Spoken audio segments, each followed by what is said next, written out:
विलियन वाला चैप्टर समाप्त हो गया है। इसमें जो अनुसंख्यक गुणधर्म के कुछ आंकिक प्रश्न हैं जो बोर्ड में पूछे गए हैं पिछले 2 साल में, वो मैं आपको बताता हूँ। बाकी जो आंकिक प्रश्न है आप खुद करके देखेंगे और कोई समझ में नहीं आएगा तो फिर उससे पूछ लेंगे। इसमें पहला प्रश्न है जो 2019 में पूछा गया है। 20 डिग्री सेल्सियस ताप पर किसी अवाष्पशील विद्युत अनअवघट्य पदार्थ के 10 ग्राम को 100 ग्राम जल में विलय करने पर वाष्प दाब 17.535 मिलीमीटर से घटकर 17.235 मिलीमीटर हो जाता है। विलय का अनुभाग ज्ञात कीजिए। तो जो दे रखा है उसको हम पहले नोट कर लेंगे।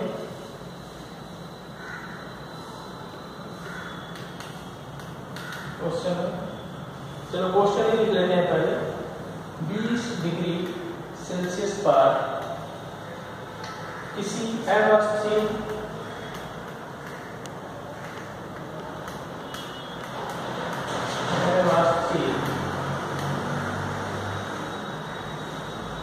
पदार्थ के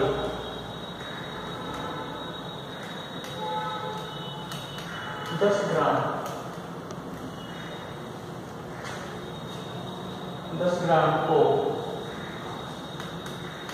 100 ग्राम जल में विलय करने पर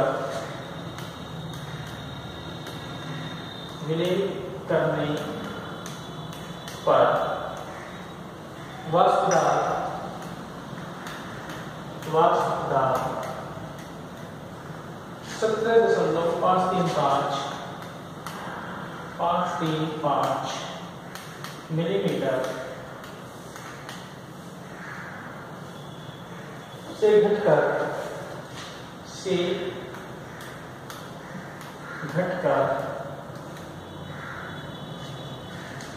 17.235 मिलीमीटर हो जाता है।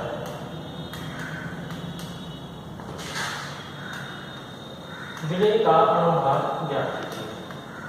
विलय का अनुभाग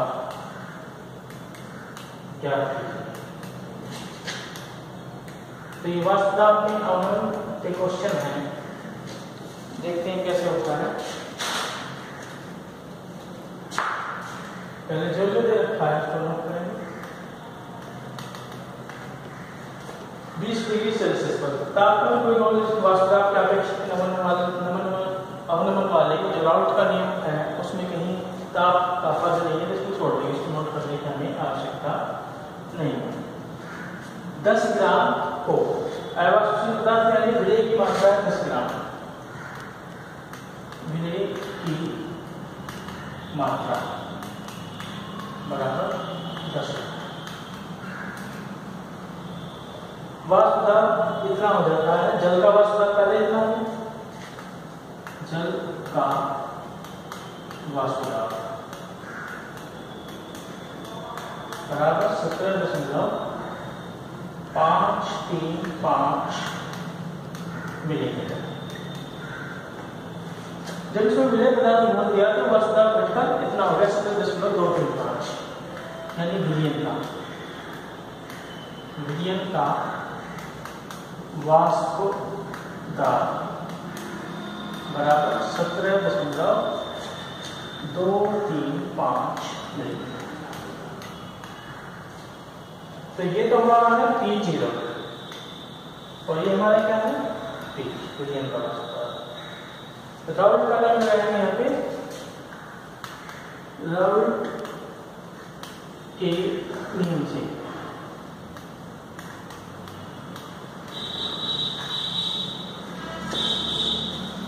क्या राउल्ट का नियम?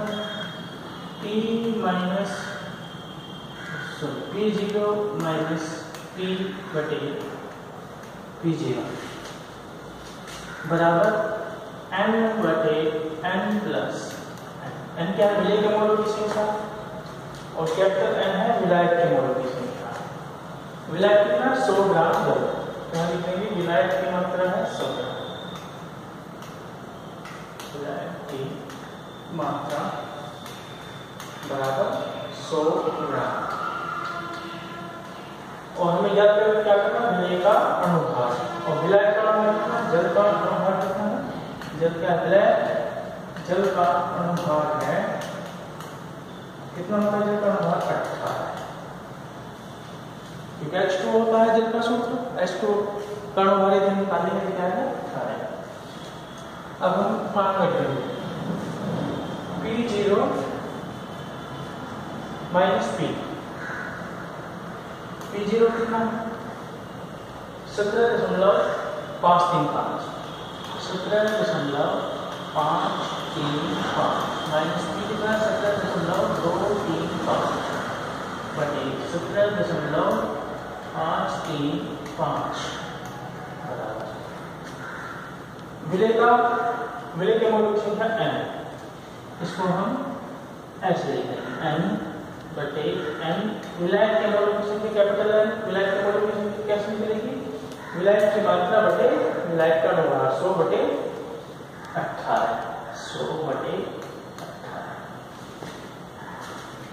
तो इससे हम स्मॉल n का मान यानी विलय के मोलों की संख्या ज्ञात कर लेंगे, और फिर इसके बाद करेंगे क्वेश्चन को।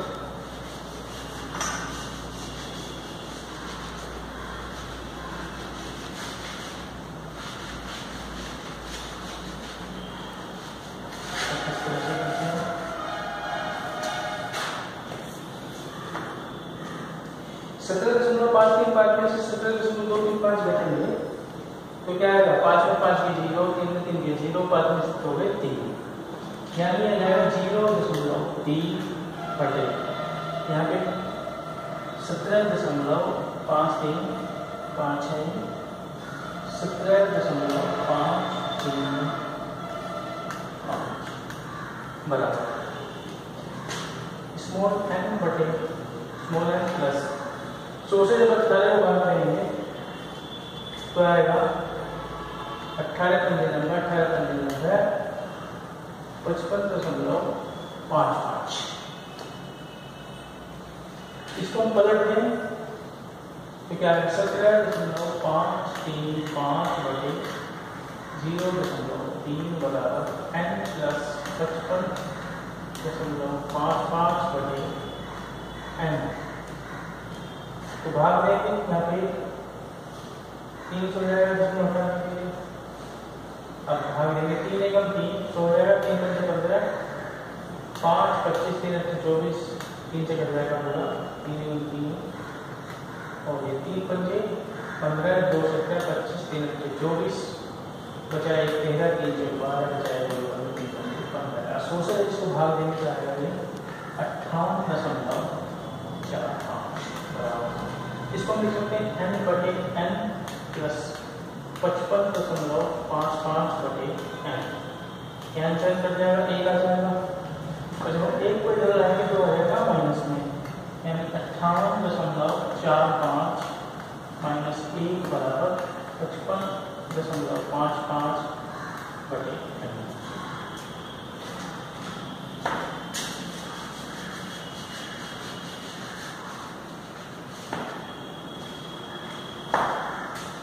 तो यह है 58 से घटेगा तो 57.45 बराबर 55.55 बटे n, यानी n बराबर क्या हो जाएगा?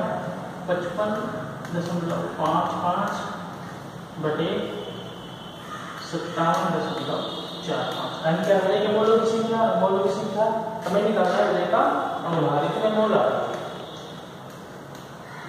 और कितना गुला है ये? उसमें ये गुला है 10 ग्राम। 10 ग्राम विलय की मात्रा तो यहाँ पे मोल की संख्या निकालने के लिए क्या करते हैं? विलय का द्रव्यमान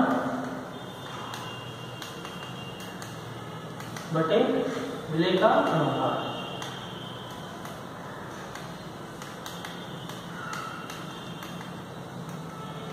या कैसे बराबर कितना 55.55 बटे 57.45 और बिजली का द्रव्यमान है 10 ग्राम। 10 ग्राम बोला गया है तो यहाँ पे आप लिख देंगे 10 द्रव्यमान के लिए, तो यहाँ 10 बटे बिजली का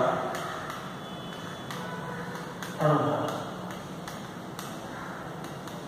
बराबर 55.55 बटे 57.45। इसीलिए बिजली का जो अणुभार निकालेंगे क्या आएगा, बिजली का अणुभार बराबर 57.45 गुणा 10 बटे 55.55। दशमलव दो स्थान पर दशमलव कटिए। अब इसका जो गुणा भाग कर देंगे, जो गुणा भाग होता है तो अपने आप कर देंगे, वो तरह बाहर आ जाएगा।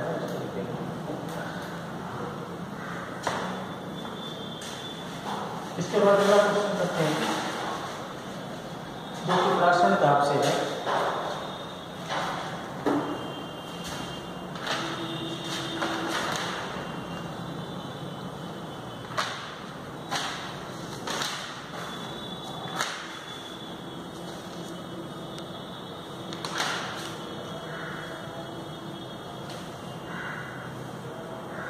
ये 2019 में पूछा गया क्वेश्चन है।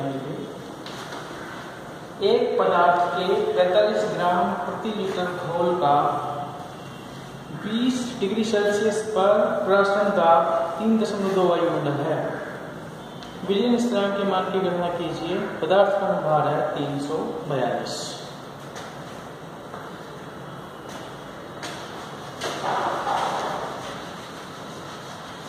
कुछ भी पूछ सकता है, जो वैल्यू होती है उपस्थित, बाकी सब देखो से एक वैल्यू को पूछा जाता है क्वेश्चन में।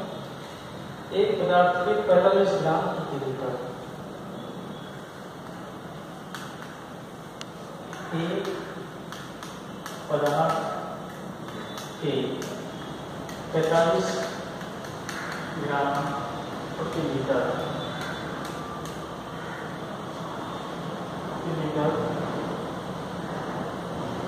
घोल का 20 डिग्री सेल्सियस पर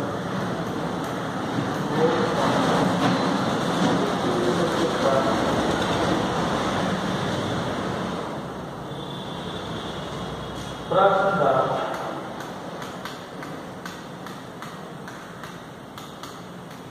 3.2 वायुमंडल है।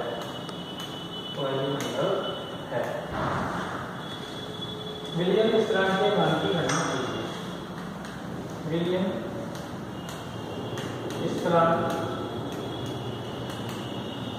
का मान ज्ञात कीजिए।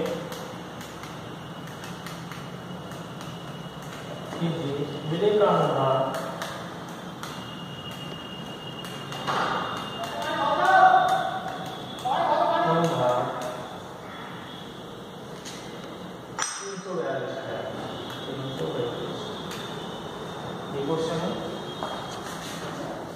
सीधे सूत्र में लगकर होने वाले क्वेश्चन नहीं पूछे जाते हैं बोर्ड में, ज्यादातर बाई चांस ही थोड़ा सा घुमा के पूछते हैं, कम क्वेश्चन नहीं घुमा कर पूछते हैं। एक पदार्थ के 45 ग्राम प्रति लीटर, पदार्थ किसकी, विलय पदार्थ की, विलय की सांद्रता कितनी है, विलय पदार्थ